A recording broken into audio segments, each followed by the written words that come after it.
안녕하세요. 아트살롱에 오신 것을 환영합니다.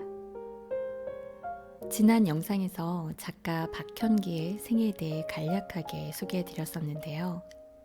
오늘은 지난 영상에 이어서 박현기 작가의 작품들을 보여드리도록 할게요. 저와 함께 감상하시겠습니다. 1970년대 초반 박현기는 불현듯 고향인 대구로 이주를 했습니다. 후에 작가는 이것에 대해서 우리의 입장을 찾아 다시 새롭게 출발하기 위한 결정이었다 라고 기록하고 있는데요. 그곳에서 새로운 작업을 모색하고 이강소와 최병소, 김영진 등과 함께 1974년부터 시작되었던 대구현대미술제 창립을 주도했습니다. 그럼 작품을 함께 보실까요? 제1회 대구현대미술제의 첫 출품작인 몰 시리즈입니다.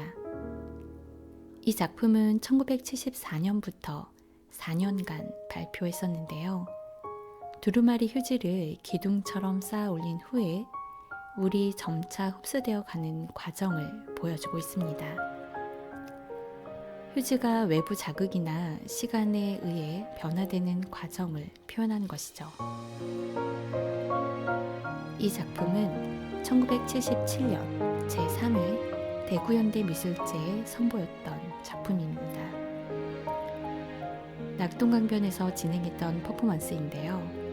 포플러 나무 그림자 반대쪽에서 횟가루로 또 다른 그림자를 만들었습니다.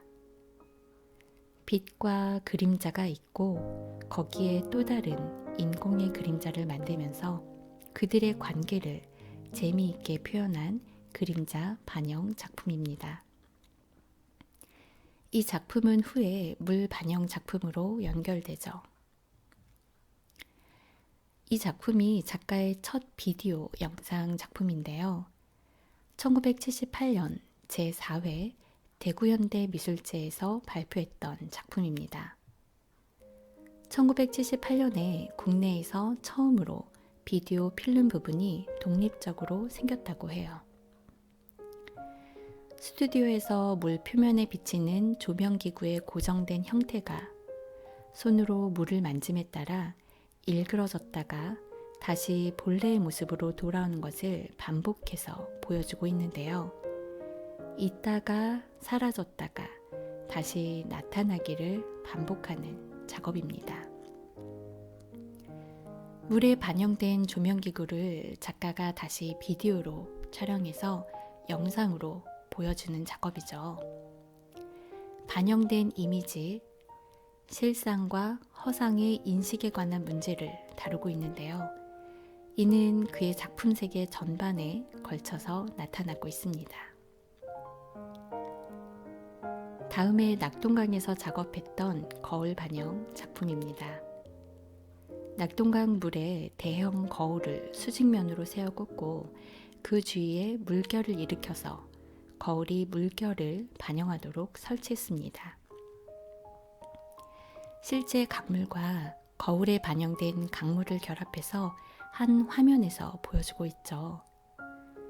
강물이 거울에 비치고 거울에 비친 강물이 다시 강물에 비치고 또다시 거울에 비치는 끊임없이 반복해서 주고받는 이미지를 보여주고 있습니다.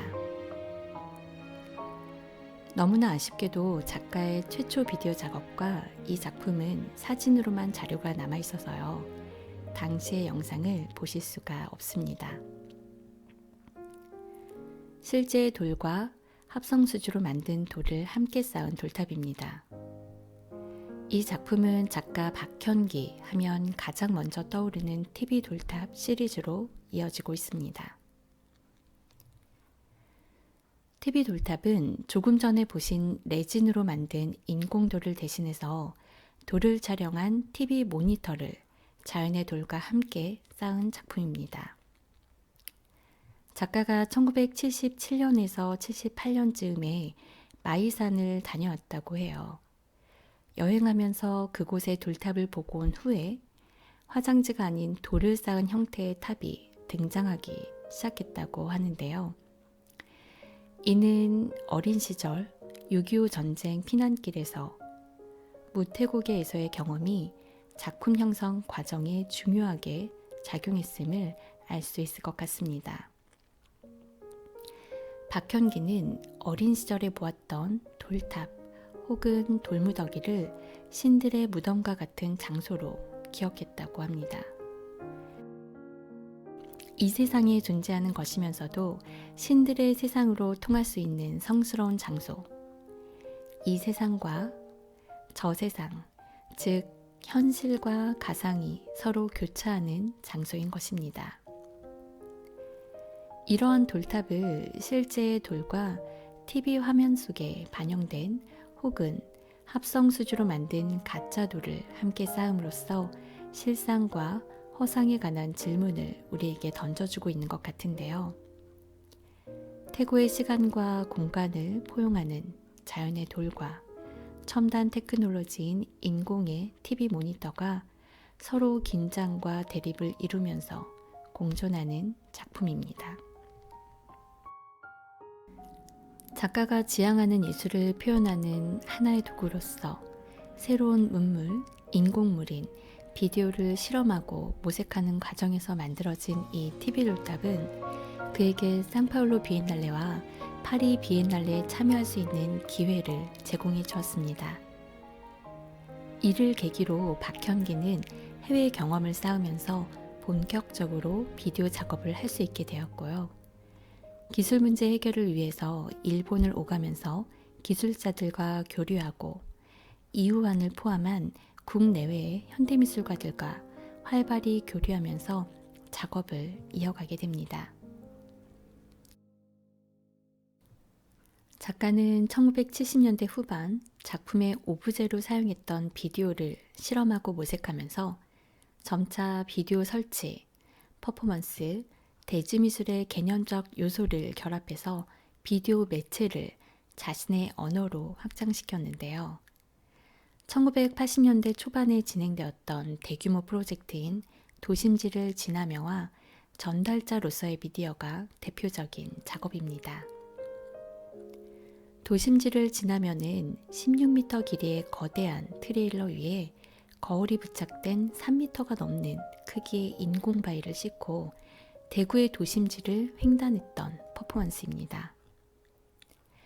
40분간 도심을 통과하면서 6개의 카메라가 동원되었고 여러 지점에서 다양한 시민들의 반응을 영상과 사진으로 촬영했습니다. 그리고 당시 촬영되는 영상을 맥향화랑 내에 설치되어 있는 모니터에 실시간으로 전달해서 상영되어지도록 설치했었는데요.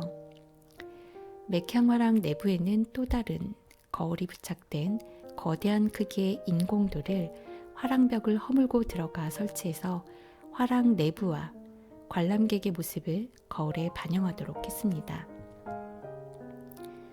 거울을 부착한 인공바위 제작비 400여만 원, 작업인원 총 20여 명이 동원된 당시로서는 대규모 프로젝트였다고 하는데요. 이 작업은 그의 초기 비디오 작업에 등장했던 거울 반영 작업 혹은 수면 반영 작업의 개념들을 더욱 명확하게 제시해주고 있습니다. 그리고 도시와 그곳에 사는 사람들을 끌어들여 현대사회와 도시, 인간과 자연을 매개해주는 미디어, 비디오 작업으로 확장시켰습니다. 이러한 매개 혹은 전달자로서의 미디어 작업은 다음에 대교, 근교, 강정의 낙동강변에서 진행했던 전달자로서의 미디어에서 좀 더 구체적으로 드러나게 됩니다. 전달자로서의 미디어는 대구, 근교, 낙동강변에서 진행되었던 1박 2일 퍼포먼스 시리즈입니다. 총 6개의 퍼포먼스가 밤낮으로 열렸었는데요.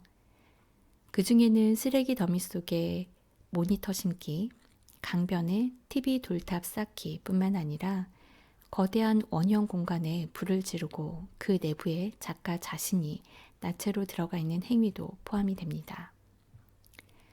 당시 자정 무렵 파이어 드로잉이라는 퍼포먼스가 진행되었었는데요. 원을 따라 휘발유를 부은 후에 작가가 직접 원 속에 들어가서 불을 피웠어요. 그리고 마침내는 그 불이 소멸되면서 작가의 모습도 어둠 속으로 사라졌습니다. 하지만 사라진 작가의 상은 어둠 속에 가려진 것일 뿐 없음을 뜻하는 것은 아니죠. 단지 보여지지 않을 뿐입니다. 보이는 것과 보이지 않는 것의 차이는 불완전한 우리의 지각과 인식의 차이일 뿐임을 확인해 주는 것 같습니다. 이 작품은 수많은 돌로 전시장을 가득 채우고 마이크를 설치한 후에 채집한 소음을 확성기로 재생하면서 그 소리를 마치 돌들이 듣고 있는 것처럼 돌에 헤드셋을 씌워놓은 작업입니다. 그 많은 돌들 사이에서 작가가 자신의 등에 I'm not a stone이라는 글귀를 쓰고 화랑 내부를 거닐고 뛰어다녔던 퍼포먼스입니다. 이후에 했던 작업들도 함께 보실게요.